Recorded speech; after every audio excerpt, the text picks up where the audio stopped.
আসসালামু আলাইকুম। আশা করি সকলেই ভালো আছেন। প্রিয় চাকরি প্রত্যাশী ভাই ও বোনেরা, বাংলাদেশ সুগার গ্রুপ গবেষণা ইনস্টিটিউট তো এইখানে কিন্তু নিয়োগ সার্কুলার প্রকাশ করা হয়েছে, যেটাতে কিন্তু বর্তমানে আবেদন চলমান রয়েছে। তো আপনারা এই সার্কুলারটা দেখতে পারেন। এখানে কিন্তু অনেকগুলো পদসংখ্যা রয়েছে, দেখতেই পারতেছেন।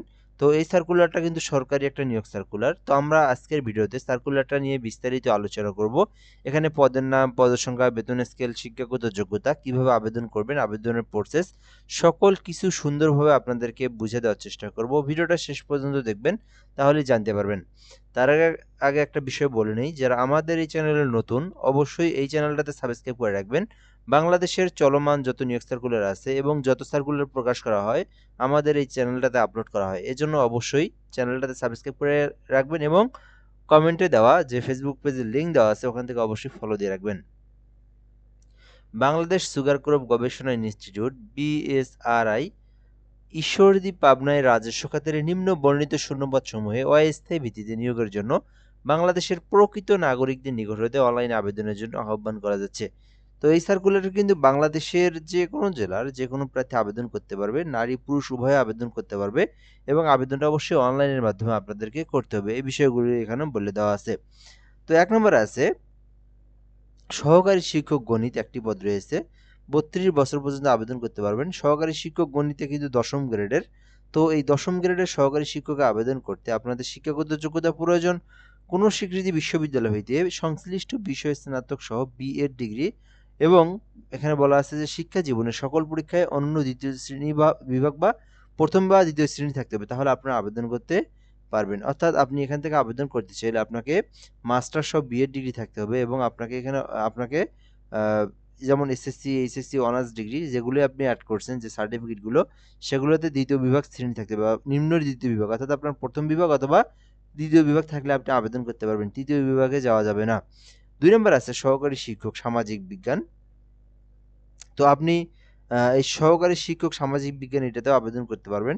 এটাতেও কিন্তু ৩২ বছর পর্যন্ত আবেদন করা যাবে। শিক্ষাগত যোগ্যতা চাওয়া হয়েছে কোনো স্বীকৃতি বিশ্ববিদ্যালয় হইতে সংশ্লিষ্ট বিষয়ে স্নাতক সহ বিএড ডিগ্রি এবং এখানে বলা আছে শিক্ষা জীবনের সকল পরীক্ষায় অনন্য ২য় বিভাগ বা শ্রেণী থাকতে হবে, তাহলে আপনারা আবেদন করতে পারবেন। অর্থাৎ এখান থেকে এটাতেও কিন্তু এডুকেশনাল কোয়ালিফিকেশন সেম, এটাতেও আপনাকে স্নাতক সহ বিএড ডিগ্রি থাকতে হবে। ৩ নম্বর আছে সহকারী শিক্ষক ইংরেজি। তো এটাতেও একটি পদ রয়েছে, ৩২ বছর পর্যন্ত আবেদন করতে পারবেন। তো যারা ইংলিশ ডিপার্টমেন্ট নিয়ে যারা লেখাপড়া করছেন, এখানে বলা আছে স্বীকৃতি বিশ্ববিদ্যালয় হইতে সংশ্লিষ্ট বিষয় অর্থাৎ ইংরেজি বিষয়ে স্নাতক সহ বিএড ডিগ্রি থাকলে আপনারা এটাতেও আবেদন করতে পারবেন। শিক্ষা জীবনের সকল পরীক্ষায় অনন্য ২য় বিভাগ বা শ্রেণী থাকতে হবে। আচ্ছা, নির্মাণ ওভারসিয়ার একটি পদ রয়েছে। স্বীকৃতি বোর্ড হইতে অনন্য মাধ্যমিক স্কুল সার্টিফিকেট থাকলে আবেদন করতে পারবেন। অর্থাৎ এটাতে শুধুমাত্র এসএসসি পাস করলেই কিন্তু আপনারা আবেদন করতে পারবেন। জাস্ট এসএসসি পাশে আবেদন করতে পারবেন এবং এখানে কিন্তু ৩ বছরের চাকরির অভিজ্ঞতা থাকতে হবে। নির্মাণ ওভারসিয়ার পদে ৩ বছরের চাকরির অভিজ্ঞতা থাকলে আপনারা আবেদন করতে পারবেন। ৫ নম্বর আছে বৈজ্ঞানিক সহকারী, ২টি পদ রয়েছে। তো আবেদন করতে বিজ্ঞান শাখা থেকে যদি আপনি অনার্স পাস অথবা ডিগ্রি পাস করে থাকেন, তাহলে আপনি বৈজ্ঞানিক সহকারীতেও আবেদন করতে পারবেন। ৬ নম্বর আছে ফার্মাসিস্ট, একটি পদ রয়েছে। তো যারা ফার্মেসি নিয়ে যারা লেখাপড়া করছেন, তারপরে এখান থেকে কোনো স্বীকৃত ইনস্টিটিউট বা প্রতিষ্ঠান হইতে ফার্মেসি অথবা নার্সিং এ ডিপ্লোমা করছেন, তারা কিন্তু ফার্মাসিস্ট পদে আবেদন করতে পারবেন।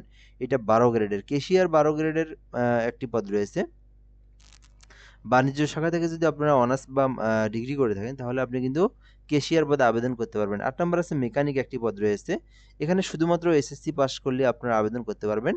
আ এখানে কিন্তু বলা আছে যে পেশাগত যেকোনো স্বীকৃতি প্রতিষ্ঠান হইতে সংশ্লিষ্ট বিষয়ে পেশাগত ট্রেড সার্টিফিকেট থাকতে হবে। অর্থাৎ আপনি যে মেকানিকে আবেদন করবেন, তো মেকানিকের কিন্তু আপনার আ সার্টিফিকেট থাকতে হবে। আপনি যে মেকানিক সেটার সার্টিফিকেট থাকলে আপনি আবেদন করতে পারবেন। ৯ নম্বর আছে ডাটা এন্ট্রি অপারেটর, একটি পদ রয়েছে। তো এটাতে শুধু এইচএসসি পাশে আবেদন করা যাবে। জাস্ট এইচএসসি পাশেই আপনারা ডাটা এন্ট্রি অপারেটরে আবেদন করতে পারবেন। ১০ নম্বর আছে ইলেকট্রিশিয়ান, ২টি পদ রয়েছে। তো এটাতে আবেদন করতে শুধু এইচএসসি পাশে আবেদন করা যাবে। এটাতেও কিন্তু আপনার সংশ্লিষ্ট পেশাগত সার্টিফিকেট প্রাপ্ত থাকতে হবে। অর্থাৎ এটাতেও কিন্তু আপনাকে আ এই যে ইলেকট্রিশিয়ান কাজের কিন্তু একটা সার্টিফিকেট থাকতে হবে। তাহলে আপনারা আবেদন করতে পারবেন।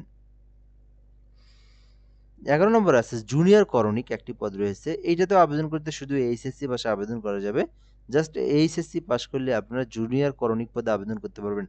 ১২ নম্বর আছে স্টোর টেন্ডেল, একটি পদ রয়েছে। শুধুমাত্র এইচএসসি পাস করে আবেদন করতে পারবেন স্টোর টেন্ডেল পদে, ১৬ গ্রেডের। তো এরপরে যদি আমরা এখান থেকে দেখি করণিক কাম কম্পিউটার মুদ্রাক্ষরিক 3টি পদ রয়েছে। শুধুমাত্র এইচএসসি পাশে আবেদন করতে পারবেন। বেসিক কম্পিউটার সম্পর্কে যদি জ্ঞান থাকে, ধারণা থাকে, আবেদন করতে পারবেন। 14 নম্বর আছে ফিডার, একটি পদ রয়েছে। শুধুমাত্র বিজ্ঞান শাখা হতে এইচএসসি পাস করে থাকলে আবেদন করতে পারবেন। শুধুমাত্র এসএসসি পাস থাকলে কিন্তু আপনারা ফিডারে আবেদন করতে পারবেন। ল্যাবরেটরি ফিডারে একটি পদ রয়েছে। বিজ্ঞান শাখা থেকে যদি আপনি এসএসসি পাস করেন, ল্যাবরেটরি ফিটারে আবেদন করতে পারবেন। 17 গ্রেড পরীক্ষাগার পরিচর, একটি পদ রয়েছে।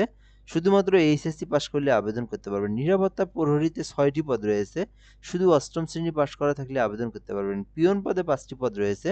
তো এটাতেও শুধুমাত্র এসএসসি পাস করছেন তাহলে আবেদন করতে পারবেন। রন্ধন সহকারী 8ম শ্রেণী পাস, ড্রেসারে 8ম শ্রেণী পাস, মেসেঞ্জার 8ম শ্রেণী পাস, মালিতে 8ম শ্রেণী পাস। এই যে সবগুলোই 8ম শ্রেণী পাস এবং এগুলো হচ্ছে এসএসসি পাস এবং উপরেগুলো এইচএসসি পাস। তো এখানে আপনি আপনার শিক্ষাগত যোগ্যতা অনুযায়ী যে পদে চাকরি করতে ইচ্ছুক সেই পদে কিন্তু আপনি আবেদন করতে পারবেন। আচ্ছা, এখন আমরা দেখব আবেদন করতে কিছু বিষয় জানতে হবে অবশ্যই। আবেদন করতে আপনার বয়স যেটা সেটা হচ্ছে 18 হতে 32 বছরের মধ্যে হতে হবে।